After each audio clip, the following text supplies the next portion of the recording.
បាទសូមគោរពបាទសម្ដេចទ្រង់អាដាមសូមគោរពដល់លោកតាលោកយាយបាទបងអូនប្រុសកម្មារាជាទីគោរព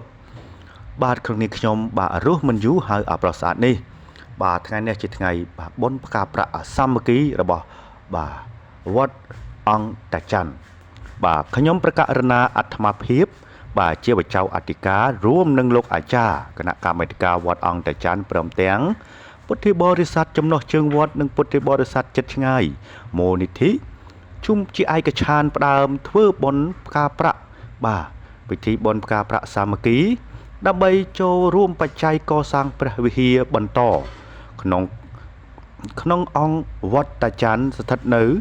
បាទភូមិស្វាយទៀបឃុំអង្គពពែអង្គពពែ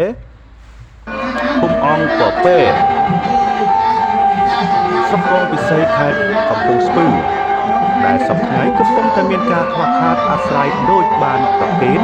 បាទនឹងជម្រាបជូនខាងលើខ្ញុំបាទកណ្ណាអាត្មាភាពបាទ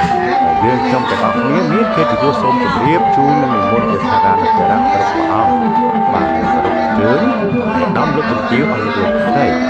បាទនាងកញ្ញាប្រិយមិត្តរបស់សកបាសិកាលោកតាលោកពុទ្ធបរិស័ទជិតឆ្ងាយមេត្តាចូលរួមចាប់អ្នកចាប់ផលសូមទទួលអនុមោទនា